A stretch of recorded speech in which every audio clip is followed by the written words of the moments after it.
Hello and welcome, star people, to the Outlaw Astrology Podcast. And this is the podcast that for Season 8 will explore the cosmic connections behind history's most notorious criminals and crimes, with a dash of the unknown and inexplicable thrown in for good measure. I'm your host, APM, and this is the Intrepid Star Guide here, and your cosmic detective, and this is episode 4 of Season 8. Before we dive in, a quick reminder to like, share, subscribe, and leave a 5-star review. Thank you very much if you are enjoying the program. And now, on with our topic today. Let's set our celestial sights on one of the most infamous serial killers in history, Jack the Ripper. In this episode, we'll be examining the astrological aspects surrounding the Jack the Ripper murders, giving us a timeline for this particular episode and some background, and seeking insights into the cosmic climate of Victorian London during this reign of terror. We'll explore the planetary positions, zodiacal influences, and celestial events that coincided with these terrible and gruesome crimes. And hello. Welcome back, and this is episode 2 of the Jack the Ripper's astrology of the Jack the Ripper murders. And what we're going to do is go back a bit, and I'm going to give we're going to talk about the crimes briefly, and give you a timeline, and I'm going to start with a trigger alert. These crimes are graphic, they are violent, and if you are sensitive to that, then please be aware that I will be diving a little deeper than I usually do into some dark topics, not to glorify that darkness, but to shine a light on that darkness and make us aware that it exists. It exists out there in the world and in the cosmos, and exists within us as well, and thereby provide us with a chance to be mindful, a chance to be discerning, and a chance to be aware. Okay? And so this is a trigger warning for those of you sensitive to this type of topic, that this might be graphic, and if that's not for you, please feel free to refer to some of my other groovy episodes until further notice, and thank you very much. So, we're going to start off that the Jack the Ripper murders was a crime that happened in about 1888, September of 1888, in London, England, in the Whitechapel section, which is located in East London area. The crimes involved women working as sex workers who were attacked in the slums of East London and had their throats slashed, and had their bodies dismembered and disfigured, and some of the internal organs would be taken away as souvenirs from at least 3 of the victims, and that led to speculation that perhaps Jack the Ripper, the killer, had anatomical and surgical knowledge. Now, rumors intensified, and keep in mind there was a Dear Boss letter, but that was not unique for the time. The police at that point had been receiving loads and loads of letters of people claiming to have knowledge of the crime or to have committed the crime, so they saw no reason to take these particular letters, the Dear Boss letter and the letter that follows, any more seriously than the rest, because how were they to know whether or not this person spoke the truth? They started to get the impression that it might be so when the person promised to deliver to them the body of yet another sex worker with a body part, ears, taken away, so that to prove that I'm better than you, smarter than you, and 2, more clever than you, and 2, that yes, I'm actually the guilty party that you seek. And so it was very intense. There were numerous letters received, media outlets and Scotland Yard for different people claiming. So the letter, as I said, is called the Dear Boss letter, and the name Jack the Ripper comes from the person who wrote the Dear Boss letter, which went to the press as early as the 27th before being dropped off on the 29th at Scotland Yard. The letter is believed to have been a hoax, and as if this time it is believed that journalists wrote it in an attempt to heighten interest in the story and get people to buy the newspapers. There is another letter that's called from hell letter, and it was received by someone named George Lusk, and he was part of the Whitechapel Vigilance Committee and came with a human kidney attached, supposedly taken from one of the victims. And so it is believed that it's the brutality of the crimes is awe-inspiring, but everyone believes it was the work of one person. And so the crimes, there's a series of 11 murders, and from 1888 to 1891, and they were not able to connect those latter murders to the 1888 murders. And the 5 victims of the 1888 murders were Mary Ann Nichols, and Miss Nichols was born at 26th of August 1845 and was a Virgo.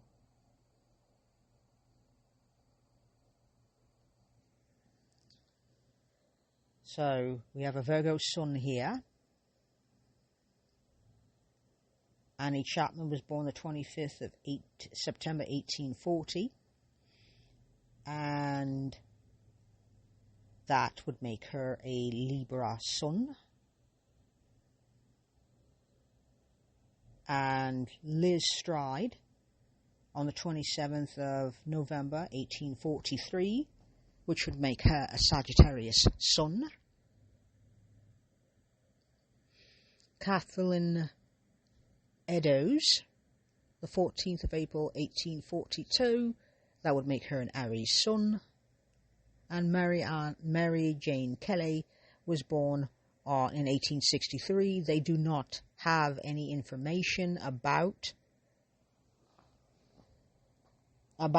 whether or not about her birth date. They don't have much information. So Mary Ann Nichols, deceased as of the 31st of August, which would have been Virgo sun at that point. Annie Chapman on the 8th of September, entering into the Virgo sun as well. The 30th September 1888, which would be what is called the double feature, which we are going to get to. And also Catherine Eddowes on the 30th of September, which is Libra territory. And on the last one, the 9th of November, and that would be in Scorpio sun territory. Now, Catherine Stride and Catherine Eddowes, so Elizabeth Stride and Catherine Eddowes, I'm sorry I misspoke, were part of what was called the double feature. These crimes were committed, and they're known as the Canonical 5, and the murders start from the 31st of August and go to the 9th of November 1888, and they believe they are to be linked. These crimes have never been solved and are part of pseudo-history and folklore. So let's step in a little bit of 11 separate murders, ending on the 13th of February 1891, and the Canonical 5 is what we're going to focus on. So, the first crime on the 31st happens at 3:40 a.m. on a Friday. Alright, at that time the sun was in Virgo. Now at 3:40 a.m. on the 31st of August 1888, which is a Friday, the sun was in Virgo, the moon is in Gemini, and the ascendant is in Leo. It is a waning third quarter moon, basically a last quarter moon, and that is a moon of caution and self-reflection. Ideally, it should be that. The sun, it is ahead of the sun by 270 degrees, the moon, and simultaneously also behind it by 90 degrees. It is a crisis of conscience moon, which means that the energy is that we must begin to become aware of what strategies are working and what is not working. So if you're trying to do away with people, you definitely should come up with some forensic evasion tactics. And this is a highly analytical energy. It is highly lacking in fire. The most prominent is water, and fixed water in particular, which means very scorpionic. And scorpionic energy is not show your hand, it's keep your hand behind your back. Now, water energy is sensitive and intuitive. Fixed is determined and capable of falling through. So basically, I want to evade capture. How can I do that? Lots of sextiles and squares, predominantly squares. So a lot of motivation, one would say. I would have expected there to be a lot more out-of-bounds planets, but there aren't. The only planet out of bounds, just slightly, is Ceres in Cancer, and that is childhood nurturing. It's out of bounds at this point. The chart energy tends towards scorpionic. And so let's look at the chart ruler for that particular day of Marianne Nichols' death. The chart ruler is in Leo. The ascendant's at 21 degrees, and Saturn is at 13 degrees. And that's adding a little groundedness to that see me, hear me kind of energy. I want to see you. I want you to see me and hear me. But my objective is that you don't see me and hear me so well that you capture me. And so on that day, since she is gone, this is the energy that is around. Now, does that mean that this is the way that this is the way it is, or that this energy is saying, nobody has a choice? Absolutely not. That's not the whole point of this exercise. The point of this exercise, everyone, is that Saturn in Leo is going to want to have an objective. If I'm going to show myself, I have an objective. I want to evade capture, but I also want people to know how clever I am, and what's the point in committing these crimes if no one knows I did it? Okay, so that means the sun in the second house in Virgo at 8 degrees, with Mercury alongside in Virgo, at home in its own sign, and the sun is Peregrine. So that means very analytical and very self-improving. And so this would be the earliest crime that we understand, and so this person would still be figuring out how they operate, how the protocols are supposed to go, what I can do to evade capture, and also what can I do to call attention to these crimes, which, if you think about it, it makes more sense that it would be a journalist or someone like that attempting to cast attention to it so they could sell newspapers, because a criminal, sometimes, most of the time, they don't want to be caught. And so this energy is very analytical, being efficient. How can I continue to do this if I want to do this kind of energy? And Mercury is ruling the second house, which means strategic and also very analytical. How to be efficient. The sun is making that, tempering the expression of that ascendant and that Saturn by making it more analytical and making it more thinky. Because if you're trying to commit crimes, which you're not trying, you did it, it's the 31st, you did it, obviously you want to evade capture as much as possible.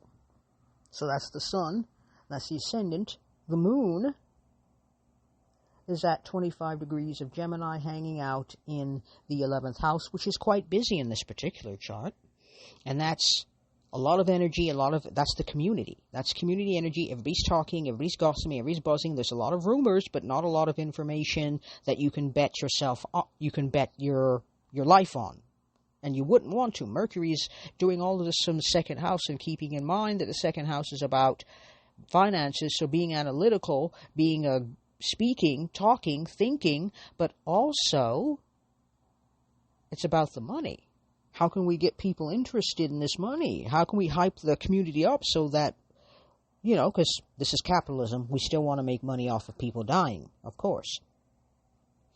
And that is from the 11th house, so that ties community to to the resources of analytical, being efficient, being improving systems and strategy to the community, for the sake of the community, ideally, but mostly it's just to evade capture, because this person is probably very much a part of the community, because they would have, anyone who wasn't a part of the community would stand out, would stick out. So it's somebody who lives there and would go unnoticed.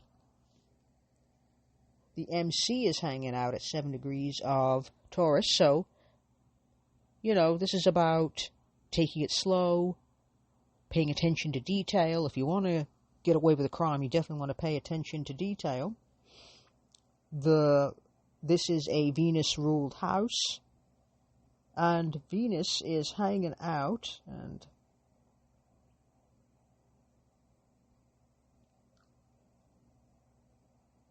in the second house, which is, it's at home and comfortable, meaning that Venus values discernment, values strategy, it values efficiency, it values a system. But if you're in your first crime, you don't have a protocol, you're still trying to figure it out, so you'd need to get one, and so that would be the value, the focus, being discerning and figuring out which protocols will allow you to evade capture while allowing you to do what you really want to do, which is this. Mars is hanging out in the fourth house in Scorpio with Jupiter at 28 degrees alongside the IC, so someone able to evade capture, someone who's secretive and also hidden, so able to evade capture and evade being hidden, and, evade being hidden, oh my god, am I serious? Evade being seen. And so someone with a natural ability to keep their secrets to themselves and to not boast too much to friends and share too much with friends or gossip too much with friends would be how that would go. And let me look back. So looking at that cosmic stage, the moon would be going toward waning and darkness. And so you might see this metaphorically, moon-wise, as going away from clarity. You would think that the police being involved in an investigation would bring clarity to a situation, but what it seemed to do is, what got in the way was the community up in arms, lots of rumors, very Gemini moon energy, gossiping, Mercury in the second house kind of gossipy, amongst the community in Gemini type of energy, where everybody is just talking and nobody knows what the truth is, and nobody knows what the truth is, so nobody knows what's safe and what isn't. And these crimes get more and more hyped and more bloody, and it kind of lives in the imaginations of people as well. So, that's the timeline so far. So, this starts on the 31st.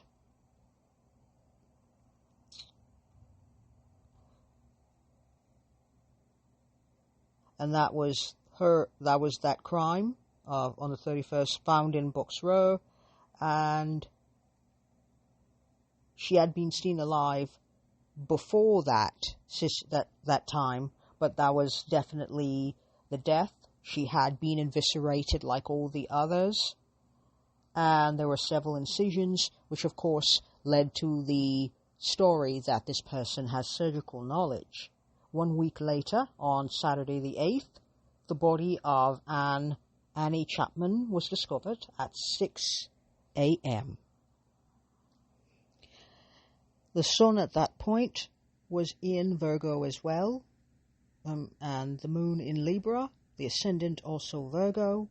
It was a new moon phase, so not all the facts are clear, illumination not high, not tons of clarity there. The chart signature is mutable, and mutable water and mutable air. Basically, that's Gemini and Pisces energy, so very ambiguous, shape-shifty, and you can see that means Neptune and Mercury are the two planets we would look at. So on this day, we're going to focus on them in addition to the moon, and then we'll look at Saturn and see if there's anything going on there. So that's the particular energy of that chart. And we don't have a lots of planets that I am seeing that are out of bounds. I always look. And still out of bounds is also Ceres, but that is all. The north node and the south node are the north and the south hemispheres of the chart are equal. And it is east, meaning that the south part of the chart is that which you can't control. The north is what you can control. They're evenly mixed here at the death of Annie Chapman, and it is on the 19th, on 19 planets and points. So the east has sway, which basically means more of an output stream, asserting your energy on others and into the environment.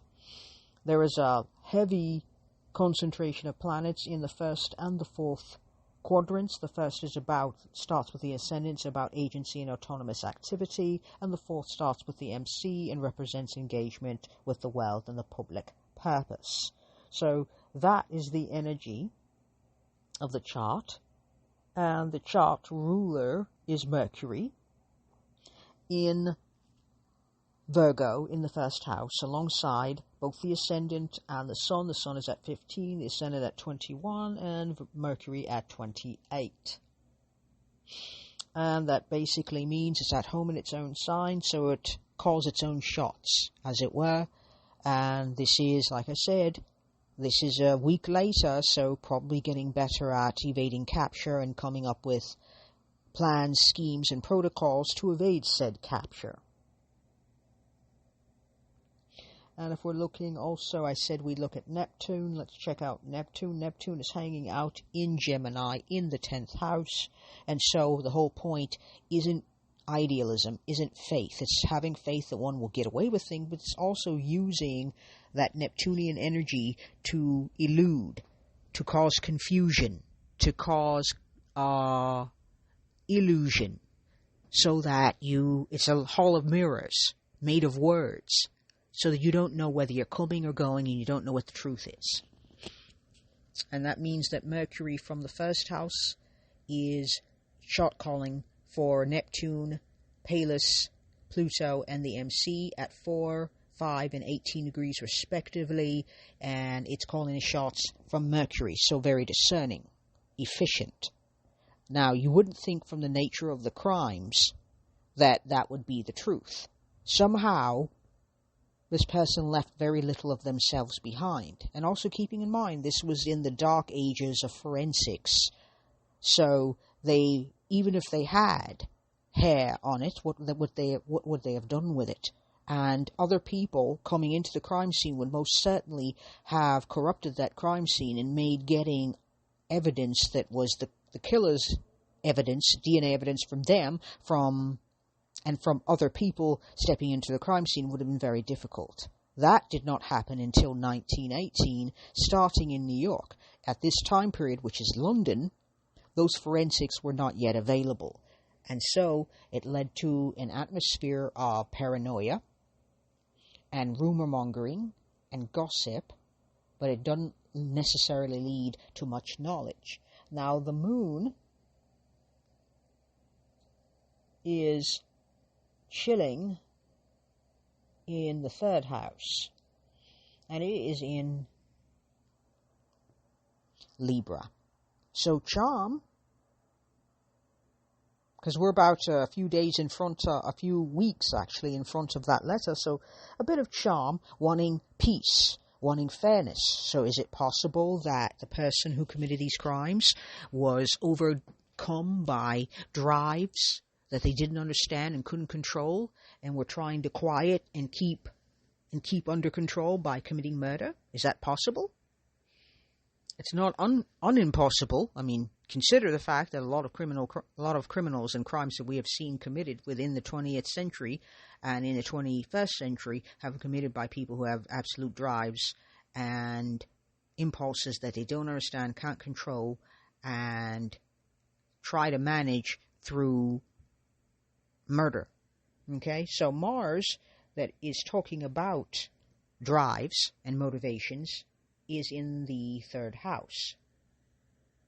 Okay, I've misspoken. The moon is in the second house of, so wanting security in addition to that, and finding ways to gain security through charm, through people pleasing, through fawning, which makes you understand that lesser a bit more. But that energy is to also evade capture. But you got at 13 degrees, that's the moon in Libra at the second house, and you've got Uranus at 15 degrees, and you've got the part of fortune at 18, so pretty all tight, and that's basically erratic. So the emotions are going to be cool, because this is an air sign, and when afraid, a tendency to flatter, but it's also erratic energy.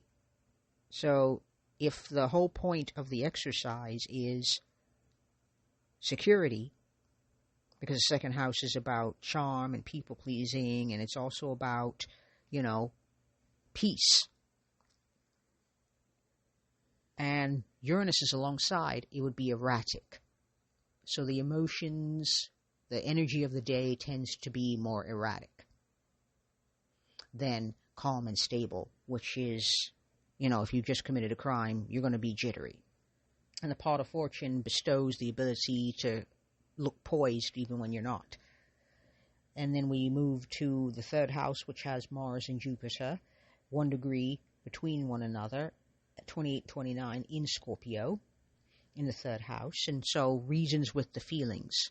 But the feelings may not be something this person understands or has clarity about, because these crimes may have been committed energetically in the sky. It's an energy where you get to speak your motivations and do so out loud and proud.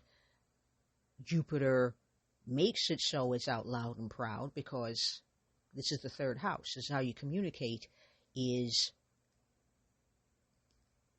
first by thinking about how you feel and communicating how you feel. And you might see these murders as a way of communicating how one feels, like one doesn't feel entirely in control of one's impulses, doesn't understand them, they're hidden, and trying to make sense of them, but it doesn't work out to making sense. The IC is in Sagittarius, and so differences. The Whitechapel area was a melting pot of different energies and different people living there. So there were Jewish people, there were marginalized peoples. It was impoverished, but it was a melting pot of different cultures, different languages, and different cultural perspectives. And so the IC there means you're being surrounded by people with differences and different ideologies, and that ideology, that's the energy that allows some of these crimes to happen, because, let's just be honest, a person who has an ideology that sex work is a way to make money, is going to be definitely clashing against someone who has a different idea that it's not okay to do that. The North Node is in Cancer, in 11th house, and so that's nurturing, having a nurturing community. I think the community was close-knit, and I think people cared about each other, but I don't necessarily think that translated into safety, even though that's what people wanted. At this point, people wouldn't have known yet these murders were connected, and so safety and security would have been paramount. Chiron is there, in Cancer, as is Ceres, and so that ability to nurture and care for would probably be very hard hit, since no one knew who the killer was, and so no one would feel comfortable sharing, nurturing, being caring, so people might have a tendency to pull in more towards themselves to protect themselves, for example. And looking at the last point I want to hit on is the Black Moon Lilith. And Black Moon Lilith is what is repressed and what is hidden and what we're not free to express, what turns us on, what we like, and moving slowly, deliberately. Some of these crimes didn't look terribly slow or deliberate. Now, this is the energy in the skies at the death of Annie Chapman. So those are two of the crimes, and I'm realizing that I'd love to continue this, but I really, really can't. So we're going to move forward a bit more. So there was an inquest into Chapman's murder, and the thinking is about 5:30. They saw her in the company of a dark-haired man, and of genteel appearance, and that was the last they saw of her. And then Elizabeth Stride and Catherine Eddowes were both killed in the early morning hours of Sunday, the 30th of September of 1888. And that happened at 1 a.m. And that occurred, so the double feature occurs at about 1 a.m. And we're going to look into the energy of that day quite quickly. So let's step into it. The sun was in Libra, the moon in Cancer, the ascendant in Leo. It was a waning third quarter. That means the moon is ahead by 270 degrees and behind at 90. It is a crisis of conscience energy, and we must become aware of our strategies, of what works and what does not work. And we also have to be accountable and responsible when possible.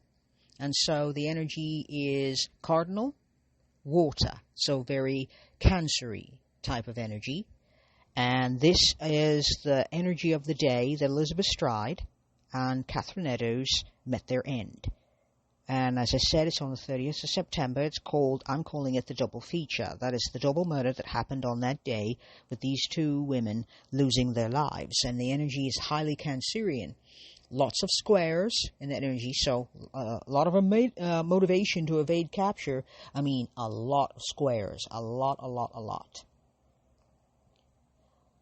Ceres is coming out of being out of bounds, but Mars is now out of bounds in Sagittarius at 23 degrees south, 57 minutes. Hemisphere analysis shows me that, once again, south and north are equal, and the east still holds sway, because you want to do what you want to do, and the first and fourth quadrants of the chart, which is autonomy and a receptiveness to a public, are still the ones holding sway. So these are considered the conical murders here. So we're going to focus on the moon, which is in Scorpio at 26 degrees alongside the North Node at 27. Ceres is at 24, and at 11 degrees we have Chiron. This is all happening in the 12th house. So the nurturing parts, all the planets that take place in this house, nurturing, caring, belonging, that's the hidden stuff. So the wound goes back, probably childhood, might involve women or a perception of women, and the ability to accept, nurture, or to nurture. The ascendant has Saturn alongside at 17 degrees. The ascendant's at 13, and they are both in Leo. So to be seen, to be heard, but we're done with a strategy. We're trying to evade capture, recall. The sun is hanging out in the third house with Uranus at 16 degrees. The sun is at 7. Uranus is at 16, part of fortune at 24, the IC is at 26, and Venus is at 28. Venus is at home in its own sign of Libra. And so this is the cap on the crime. And Mercury is at 1 degrees of Scorpio, forming a dissociate trine with that Venus. And so the whole point is to flatter, but that flattery is not meant to please you just for its own sake, is to evade capture. And that fourth house, Mercury in Scorpio, is all about hiding, and being secretive, obviously. And Venus is at home, so that means Venus is calling those shots quite comfortably from the third house, its own self. And so whatever it does, whatever needs to be said, whatever pretty way and pretty words and charm that needs to occur, it needs to occur to protect myself so I may survive. That came probably from childhood, if these crimes were committed by only one person.